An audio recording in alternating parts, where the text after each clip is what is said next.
We usually think of time as a passive background condition, a clock ticking quietly while events happen inside it.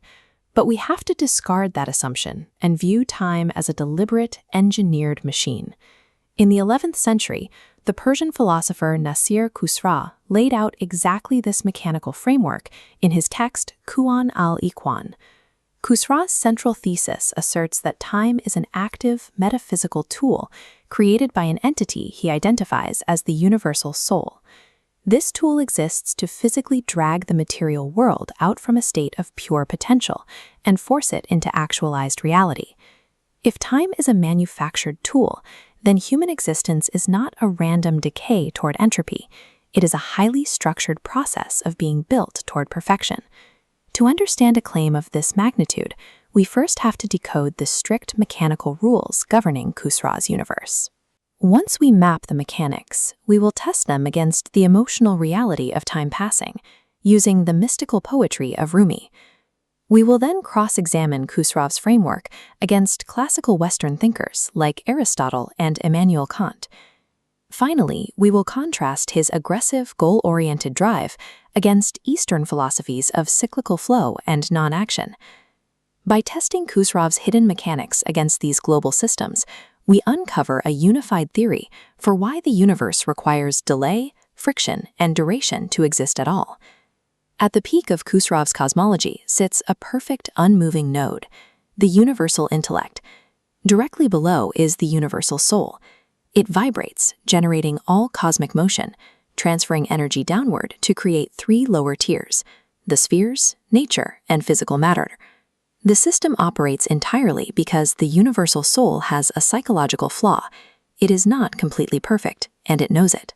This self-awareness generates the power source for the entire system, shock, or cosmic yearning. Because the universal soul yearns for the absolute peace of the intellect above it, it frantically rotates the lower spheres beneath it. This action attempts to bridge two distinct states: potentiality, what could be, and actuality, what currently is. As we see on the generated axis, time is the strict mathematical byproduct of the soul forcing lower matter from potentiality into actuality. The literal spinning of planets and the forward march of time are powered by a cosmic inferiority complex. The soul is desperately working to close the gap between what it is and what it wishes to be. Mapping the macro mechanics of the cosmos is one thing, but we also have to account for the internal human experience of time passing. Jalal al-Din Rumi captures this exact feeling in his Mathnawi, which opens with famous lines about the song of the reed flute. Rumi explains that the flute cries because it has been cut from its original reed bed. The song represents the human soul grieving its separation from the divine source.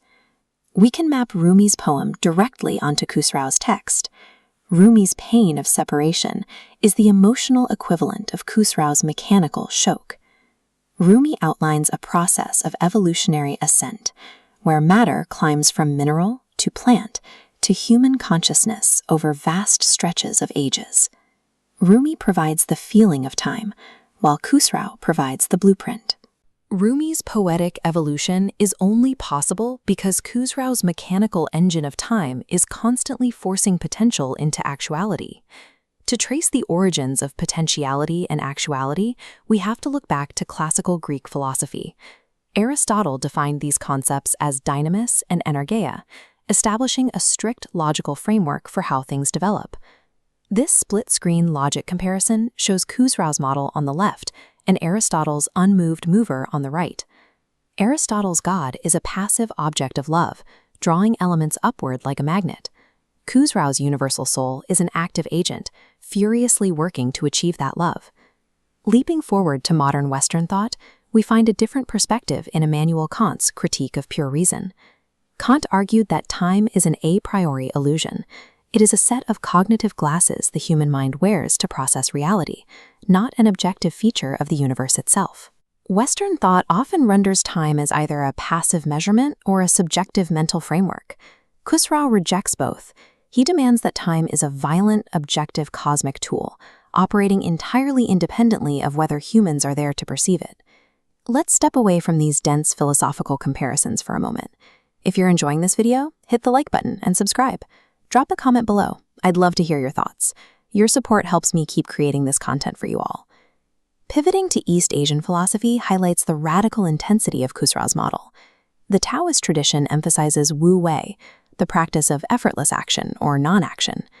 Looking at these contrasting trajectories, the Taoist universe unfolds naturally, without a desperate end goal. Khusraw's universe, however, is entirely defined by friction, effort, and aggressive yearning. Moving to Buddhist philosophy, we encounter the concept of anicca, or impermanence, where time operates as a continuous, repeating cycle. In Buddhist thought, time is strictly bound to samsara, the cycle of suffering. The ultimate metaphysical goal is to step outside of time altogether. Khusraw's Ismaili perspective identifies time as a divine, necessary gift provided by the universal soul. While Eastern traditions seek to harmonize with or escape the flow of time, Khusraw demands we view time's relentless friction as the very scaffolding required to build our own perfection. The final paragraph of Khusraw's original text provides the analogy that clarifies this entire system. Khusraw uses the metaphor of a mind to represent the universal intellect, which possesses absolute, instantaneous wisdom. The dilemma is one of transfer. To pass that perfect wisdom down to the flawed material world, the mind requires a physical medium. This reveals the true identity of time. Time is the universe's pen, and duration is the necessary friction required to write our reality into existence. Khusraw concludes that time does not exist for the creator. It exists solely to protect the receivers, humanity. Without the delay and pacing provided by time, the material world would shatter under the crushing weight of instant perfection. Khusraw presents time as a carefully calibrated instrument of cosmic grace, granting us the exact duration we need to write our way back home.